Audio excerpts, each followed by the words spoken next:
Assalamualaikum warahmatullahi wabarakatuh, saudara-saudara pemirsa dimanapun saat ini sedang menyaksikan channel Siaran Agung Pos bersama saya Haim Sarifudin Pasir Esikom dan Emelia Sudi Mampir. Saat ini kami sengaja berkunjung ke Disnaker Tran, bertemu dengan Pak Amrullah SSTP MSI. Selamat sore Pak. Selamat sore Pak Haji. Sehat Pak ya? Ya, alhamdulillah. Dengan sehat ini enak berkomunikasi, Ya, meningkatkan silaturahmi, juga bisa menyelesaikan masalah-masalah kalau ada masalah. ya, benar sekali Pak. Itu hebatnya komunikasi kan. Pak, ya, Pak Amrul, mungkin sebelum Bapak menjelaskan inovasi, implementasi, tugas-tugas ke depan sesuai dengan Pak Wabub, pejabat harus berinovasi. Nah, mungkin Bapak bisa memperkenalkan staf-staf yang mengikuti kita. Silakan Pak Amrul. Baik, selamat sore. Ya. Assalamualaikum warahmatullahi wabarakatuh. Waalaikumsalam. Terima kasih Pak Haji Sarifudin ya, dari podcast Agung ya. Ini Ya. Agung Pos apa? Agung Pos. Ya, podcast Agung Pos sudah berkunjung di kantor kami, Dinas Transmigrasi dan Tenaga Kerja Kabupaten Ogan Ilir. Ya. Senang sekali kami bisa dikunjungi pada sore hari ini Pak. Ya. Tentunya dengan kunjungan ini Ya. masyarakat akan tahu nantinya Ya. kegiatan-kegiatan yang sudah kita lakukan dalam rangka mendukung program-program, visi misi Bapak Bupati kita. Ya. Kemudian kami juga bisa memberitahukan ya, melalui saluran ini, melalui podcast ini apa yang sudah kami lakukan. Ya. Saya didampingi oleh Kepala Bidang Pengembangan Kawasan Transmigrasi. Ini ya. Pak, panggilannya Pak Awang, Pak M. Arif. Pak Arif ya. Ya. Kemudian juga Kabid Pengembangan Penyiapan Kawasan Pemukiman Transmigrasi. Ya. Pak Sarifudin juga. Ya, sama ya. Dua Sarifudin Ya. hadir di tengah diapit oleh dua Sarifudin. Mudah-mudahan menjadi orang yang arif. Ya, insya Allah. Ya, alhamdulillah saya didukung tidak hanya oleh dua orang kabit, tapi ada dua orang lagi sebenarnya. Ya. Kalau beliau ini mempunyai tupoksi ke urusan transmigrasi. Ada yang pengembangan kawasan, ada yang penyiapan kawasan pemukiman. Nah, kami ini di bidang tenaga kerjanya ada dua bidang lagi. Bidang hubungan industrial, syarat kerja dan jam sostek. Dan bidang layanan pendidikan tenaga kerja. Ada satu lagi sebenarnya kita punya UPTD, yaitu UPTD LLK, Lokal Latihan Kerja. Yang sedang kita perbaiki yang berada di kantor Camat Indralaya atau Camat Lama. Tapi beliau berdua itu tidak ada di tempat. Kalau Pak ini itu kabitnya, kalau kabitnya bidang H itu Bu Muspiro. Kalau sebenarnya Bang ikut tidak apa-apa Pak. Ini kita lebih baik fokus satu. Nanti kali kita bahas masalah tenaga kerja ini. Kami menghadirkan ini dua orang kepala bidang yang membidangi transmigrasi Pak. Karena kita punya program inovatif menindaklanjuti apa yang dicanangkan oleh Bapak Presiden kita melalui Kementerian Transmigrasi. Salah satunya adalah program Transmigrasi Patriot. Program Transmigrasi Patriot ini Pak, kita sudah 1 bulan ini mendapatkan menerima tim yang berasal dari 5 tim ekspedisi Patriot yang ada di Kabupaten Ogan Ilir. Terdiri dari 3 universitas di Indonesia dan terbagi di kawasan transmigrasi Parit Rambutan ada 3 tim, yaitu dari ITB, yaitu Tim dari ITB ini diketuai oleh Profesor Dr. Insinyur Sri Mariati. ITB Bandung. ITB, Pak. Oh. Jadi mereka sekarang ini berada di kawasan transmigrasi Parit Rambutan. Jadi mereka tinggal di situ selama lebih kurang 3 bulan. Oh. Ya, dan mereka akan meneliti, membuat kajian. Nah, ada 3 tim di Parit Rambutan. Di Rambutan, ya. Itu dari ITB, diketuai oleh Profesor Dr. Insinyur Sri Mariati, STMIP. Ini tujuannya adalah membuat kajian terkait evaluasi kawasan transmigrasi. Ya. Kemudian yang kedua dari Universitas Diponegoro, ada Profesor Dr. SC AGR Iwan Rudianto, STMSC.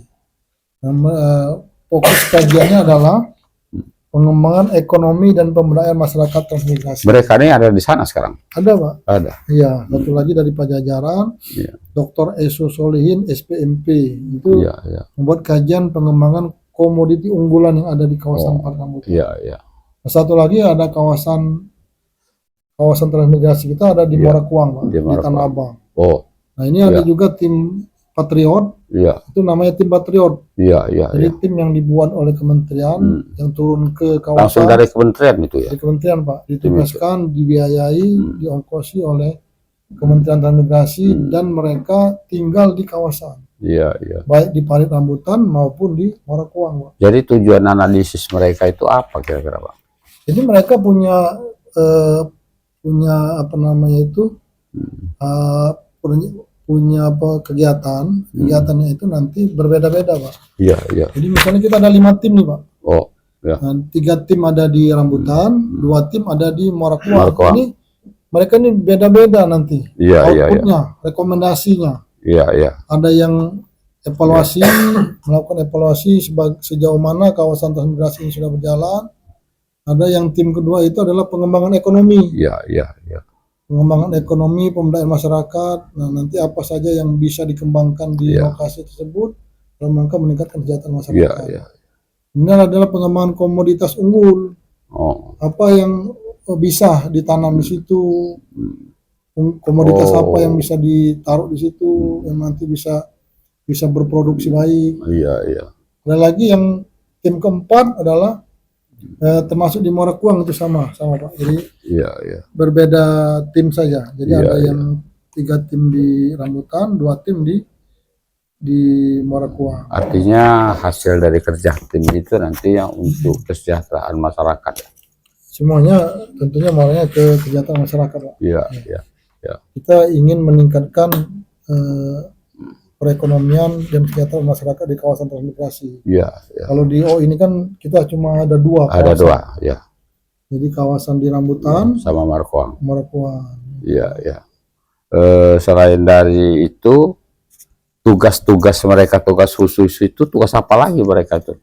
Atau cuman mengelola 3? Iya, jadi kegiatannya, Pak, kalau programnya itu kan tema besar mereka itu masing-masing berbeda-beda. Kan ada, kalau misalnya pengembangan ekonomi dan pemberdayaan, maka nanti mereka akan mengambil data-data di lapangan, kemudian wawancara di masyarakat, kemudian OPD terkait, nanti melakukan FGD, Pak. Maka dengan itu mereka tuh 3 bulan ya berada di lokasi. Lebih kurang 3 bulan setengah. 3 bulan. Ini berakhir di sekitar Desember ya, tanggal awal Desember sudah berakhir. Mereka akan kembali lagi ke Jakarta, kembali ke tempat masing-masing. Selain dari itu ada lagi tugas-tugas lain ya dari program-program dari di Kadiknas Tran ini. Ya, kalau transmigrasi ini, Pak, kita ingin mengangkat kembali, Pak. Mengangkat kembali. Artinya transmigrasi itu tidak akan diperkirakan oleh banyak masyarakat cukup sampai di sini, tapi artinya akan terus berlangsung. Dan konsepnya tidak hanya memindahkan orang dari tempat yang ramai ke tempat yang jarang, bukan? Tapi tidak lagi memindahkan. Kalau transmigrasi sekarang sudah lebih ke peningkatan ekonomi masyarakat. Pemerintah melakukan beberapa program di kawasan transmigrasi itu tidak hanya memindahkan. Ya, artinya mereka membina transmigrasi yang sudah ada dulu ya. Iya. Itu. Yang sudah ya, ada. Bukan berarti ada tren yang baru, bukan.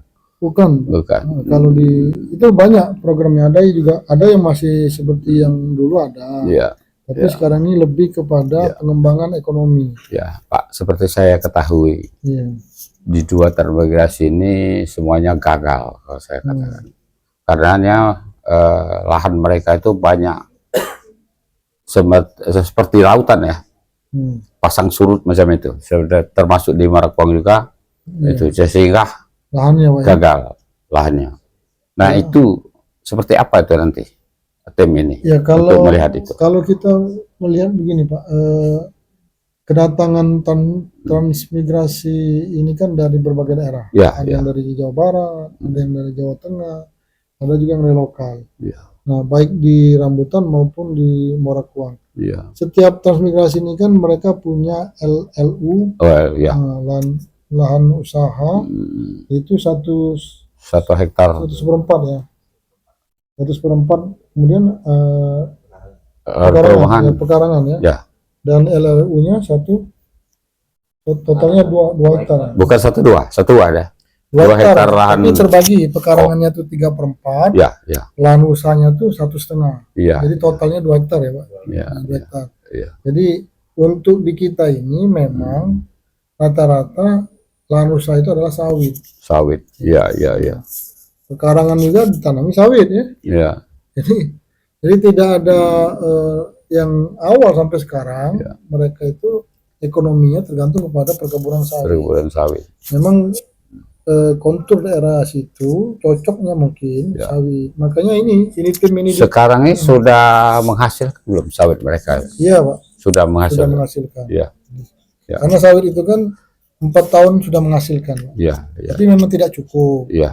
Maka mereka mungkin ada usaha-usaha lain, ada bekerja lain. Ada tunjangan dari pemerintah, makanya ada tunjangan. Kalau tunjangan ada lagi Pak. Ada lagi ya? Itu sudah stop ya sejak. Itu berapa tahun tunjangan itu berlakunya? Nah ini Pak Awang. Yang bisa dijelaskan Pak, karena Awang itu yang menyambut rombongan. Ya kami kalau dulu bahasanya jaduk Pak ya, jaminan hidup. Jaduk. Jaminan hidup, betul. Kalau awalnya dia tuh cuma dapatnya 1,5 tahun Pak. Tapi tergantung kondisi. Jadi kalau di kita dulu 1 tahun berapa? 8 bulan ya. 18 bulan Pak. Bapak tugasnya memang di 2 daerah itu. Apa? Di 2 daerah tersebut. Ya kita kan sebagai kabitnya kemarin, jadi begitu itu dapatnya memang bantuan dari kementerian langsung Pak. Jadi ya termasuk bahan pokok, makanan kan. Ya itu kalau di kita 18 bulan dapatnya. 18 bulan. Karena kita kemarin ada bencana kan di awal-awal itu Pak. Jadi diperpanjang dari setahun sampai 1,5 tahun bantuan untuk. Kalau sekarang kehidupan mereka seperti apa? Kalau sekarang ya mungkin untuk sekarang mereka mengandalkan sawit Pak. Makanya harapan kita kedatangan tim Patriot ini bisa membantu kita lah untuk kira-kira ada rekomendasi apa nih untuk komunitas unggulan di situ kan, selain artinya bisa hidup mereka ya. Iya Pak. Mudah-mudahan ada langkah ke depan untuk keluaran dari tim. Termasuk yang Marakwang juga. Ya, termasuk Marakwang. Jadi 3 di Rambutan dan 3 di Marakwang. Gitu, Pak. Iya. Mungkin itu Pak dari kami. Masalah ada lagi? Masalah lain? Masalah transmigrasi? Kalau banyak sih, kalau harapan ya, bukan kalau masalah itu konflik itu tidak ada. Iya. Tapi ada satu kawasan di Rambutan itu di Trans 2 ya. SP2 ya. SP2 itu Satuan Pemukiman 2 itu masalah lahan Pak. Karena lahan ini sengketa dengan PT kan. Jadi dulu PT atau dulu transmigrasi? Kalau mungkin di situ penjajakan kita. Ya, begini Pak. Izin PT itu setelah adanya SK penetapan kawasan. Iya. Sehingga di SP2 ini ada transmigran itu belum mendapatkan LU lahan usaha yang 1/4 ini. Iya. Kita mereka belum dapat oleh karena ini masih dalam sengketa lahan dengan PT. Ini itu kendalanya. Ini kita lagi berusaha bagaimana menyelesaikan ini walaupun sudah turun. Tapi lahan itu sekarang diklaim tidak, kedua belah pihak tidak boleh mengelola, atau ada yang diuntungkan seperti perusahaan yang mengelola. Ya, kalau sekarang kan di SP2 itu diklaim oleh PT IAL, ya. Oh, ya. Indralaya Agrolestari. Ya. Kalau dari nama kan harusnya itu Indralaya, Pak. Indralaya. Tetapi mereka mengantongi izin dari Moraine. Jadi, oh ya ya, jadi mereka itu izinnya dari Moraine. Walaupun namanya Indralaya, tapi tidak berizin di artinya pemerintah kita waktu itu tidak ketahui bahwa itu ada izin dari Moraine itu. Sudah tahu. Sudah tahu. Sekarang kan mereka kan berjalannya operasional perkebunan itu mengantongi izin. Nah, dan mereka mengklaim bahwa lahan yang dibeli itu adalah lahan di kawasan Moraine. Oh. Jadi mereka merasa bahwa kawasan itu bukan kawasan Ogan Ilir. Padahal dari nama PT saja sudah PT Indralaya. Artinya itu harusnya PT Indralaya hilang harusnya kan. Namanya Indralaya tapi isinya dari Moraine. Ya, dan dia merasa tidak namanya itu berkebun di. Jadi agak pelik juga penyelesaiannya itu ya. Ya, ini iya, mungkin Pak Wang tahu juga masalah ini. Ya, kalau bisa dijelaskan dikit masalahnya. Ya, jadi kan itu juga bukan batas itu juga, tapi kan termasuk juga batas antara Ogan Ilir sama Kabupaten Tetangga kan belum jelas, Pak. Ya. Perbatasan belum jelas. Iya. Tapi itu kan sudah diselesaikan, saya ingat. Sudah sampai ke Kemendagri, Pak. Tapi belum putus. Sampai sekarang tidak, batas maksudnya Moraine tidak terima batas yang diklaim oleh belum diputuskan dari Kemendagri itu batas. Memang belum diputuskan. Sampai sekarang juga belum putus dari dulu. Iya.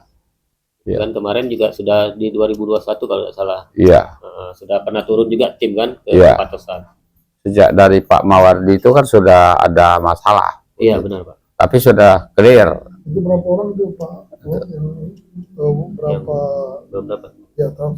Kalau yang warga Tran yang kalau untuk daerah pekarangannya sudah dapat semua, Pak. Sudah dapat ya. Cuma yang sebagian itu yang untuk lahan usaha yang belum dapat. Ya, yang belum dapat. Ya, yang itu yang digugat sekarang yang ini ya. Iya, kalau mungkin sudah jelas batas atau ininya mungkin bisa diakomodir kan, Pak. Iya. Masih ada lagi yang perlu disampaikan mengenai transmigrasi? Cukup. Pak, ini Pak. Ya, kita berbicara tentang tenaga kerja. Nah, bagaimana tenaga kerja di Ogan Ilir? Kalau tenaga kerja ini Pak, kami punya 2 kabin ya. Ya. Kabin hubungan industrial, kerja jam sostek. Kemudian kabin layanan penta ya. Ya. Penempatan tenaga kerja. Itu yang mengelola pelatihan. Kalau kita ini melakukan pelatihan-pelatihan. Ya. Melakukan pelatihan-pelatihan untuk meningkatkan kompetensi ya. Kompetensi SDM yang ada di Ogan Ilir ini sehingga mereka punya keahlian baik nanti akan diserap oleh usaha maupun mereka membuat atau membuka usaha sendiri. Itu yang kita lakukan. SDM itu bukan dipersiapkan untuk keluar negeri saja ya? Itu salah satunya. Bersama P3MI kan. Itu banyak juga. Tapi juga kita tidak hanya menyiapkan di situ, semuanya kita siapkan. Yang penting kompetensinya itu kita bekali, Pak. Nah, itu dalam catatan kita berapa banyak sekarang pengangguran di kita? Berapa persen ya Pak ya? Itu saya lupa itu berapa. Pokoknya masih banyak ya. Pengangguran terbuka. Itu saya lupa catatannya ada di ini. Dalamnya penta itu. Itu. Yang dididik itu mereka yang seperti apa tuh? Apa memang mereka lulusan SMA atau misalnya mereka lulusan S1 atau kesarjanaan lah, atau mereka yang betul-betul tidak sekolah juga ada? Kalau kita pelatihan ini itu adalah masyarakat yang usia produktif, Pak. Usia produktif. bisa saja dia tamat SMA, SMK, atau S1. Ekonomis produktif ya. Iya. Di bidang apa saja Pak yang ekonomis produktif? Kita pelatihan yang sudah kita lakukan dan sekarang akan kita lakukan itu pelatihan misalnya las, kemudian pelatihan menjahit, tata boga, kemudian pembersihan mesin pendingin, apa lagi itu, ada tata boga, ada salon, pelatihan merias. Nah ini lebih kita utamakan bagaimana masyarakat ini dapat mempunyai keahlian sehingga mereka dapat membuka usaha atau lapangan kerja sehingga bisa membantu warga sekitarnya. Jadi kita selain pelatihan itu kita berikan juga alat-alat pelatihan. Setelah pelatihan mereka misalnya tata boga ya, ini kita kasih dia kompor. Kemudian kalau misalnya pelatihan las setelah mesin las kita kasih seperti itu. Jadi selain kita latih selama lebih kurang 2 minggu. 2 minggu latihannya ya. 2 minggu. Iya. Jadi setahun berapa kali itu? Ini kita tahun ini buka 14 kelas Pak. 14 kelas. 14 kelas. Satu kelasnya orang berapa? 16. 16 satu kelas itu 2 minggu ya lama belajar. 2 minggu Pak. 2 minggu. 16 kelas baca juga. Jadi direncanakan tahun ini sudah berapa nih? Sudah berapa kelas yang sudah diajar? Ini baru mau berjalan Pak. Baru berjalan. Kalau tahun kemarin sudah, ini baru mau kita mulai karena kita masih menunggu. Kemarin ada perubahan di anggaran. Di anggaran perubahan di tahun 2020 ini lagi akan dilaksanakan. Tapi kita sudah mendata ini para masyarakat yang ingin mendaftar itu sudah kita data. Ya mungkin Pak Amrul baru, tapi yang belakangnya tahu catatan ini kan. Ini masih ada berapa kelas lagi sampai ke tahun ajaran tahun yang berjalan sekarang? Rencana pelatihan untuk pelatihan. Yang sekarang ini 16 kelas Pak. 16 kelas Itu yang sudah akan kita laksanakan di tahun ini. Artinya selama 2 minggu, artinya belum ada lagi kelas-kelas baru. Belum. Ini belum berjalan Pak. Belum jalan. Baru pendataan karena kita ini masih menunggu anggaran perubahan. Tadi anggaran ada beberapa hal yang harus dianggarkan sehingga menunggu anggaran perubahan. Materinya seperti tadi lah, mesin las dengan ini tata boga dan segala macam itu las, pelatihan las, kemudian menjahit, tata boga, kemudian salon, Pak. Pembersihan AC. Ini nanti buka usaha, nanti kita kasih mesin steam itu untuk AC itu kan. Arti banyak juga materi pelajarannya ya. Kalau tahun kemarin kita buka juga pelatihan untuk bahasa Jepang, Pak. Bahasa juga ya. Bahasa. Tapi bahasa itu melalui kontraktor juga untuk pelatihan-pelatihan itu, atau kita langsung mengadakan? Ya, kalau ini bisa kita buka kelas, tapi nanti instrukturnya kita mintakan dari yang dari Palembang yang tahu kan. Seperti saya tahu di Lubuk Sakti itu ada juga pelatihan bahasa Jepang, termasuk Cina, ada itu. Dari mana, bagaimana mereka itu melapornya ke sini? Nah, kalau itu mereka mandiri Pak, mereka kan karena mereka buka P3 LPK ini nanti lembaga pelatihan kerja ini memang untuk disalurkan ke luar negeri, P3MI yang perusahaan penempatan tenaga kerja migran kan. Ada yang ke Jepang, ada yang ke Eropa, ada yang ke Malaysia.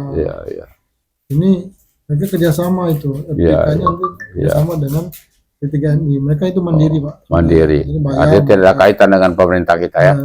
Yang kelas-kelas yang kita buka itu sama sekali memang murni dari pemerintah. Mereka sendiri itu, karena mereka akan menyalurkan tenaga kerja itu yang terlatih nanti siap untuk berangkat itu. Sudah 20 menit tidak terasa rasanya. Sudah banyak hal yang kita bongkar. Mungkin di sesi terakhir Pak Amrul masih ada lagi yang perlu disampaikan kepada publik. Silakan Pak. Ya, kami Dinas Transmigrasi dan Kerja nanti akan membuka pelatihan bagi masyarakat di Kabupaten Ogan Ilir, beberapa pelatihan kompetensi yang akan meningkatkan keahlian bagi masyarakat untuk membuka usaha.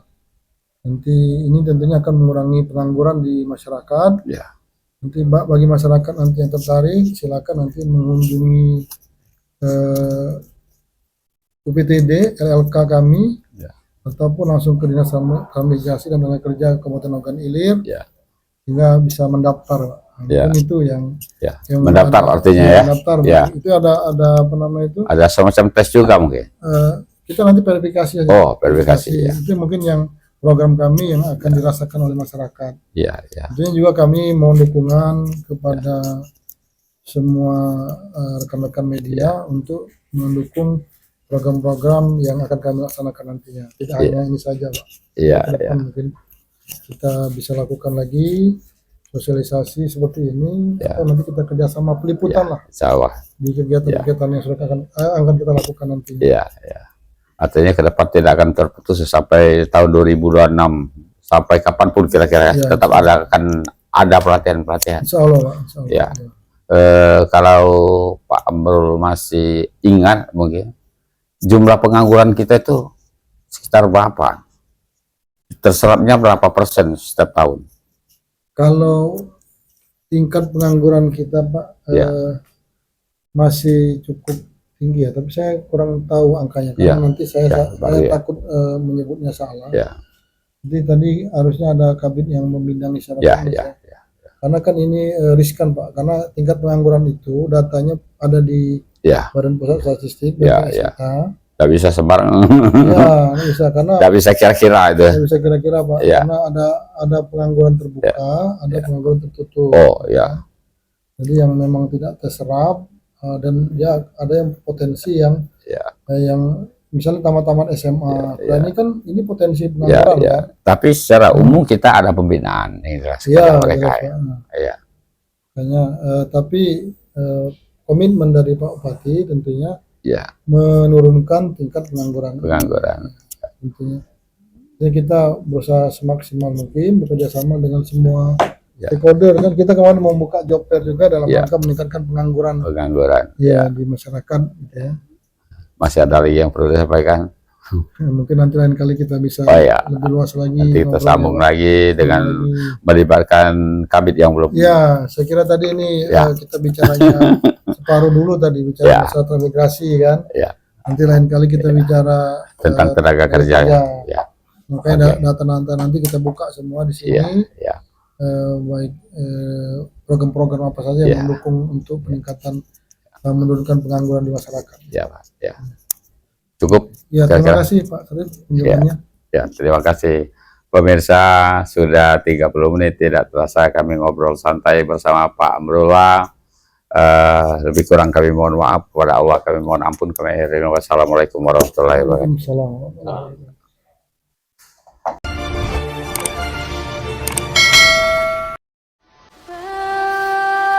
Bagi negeri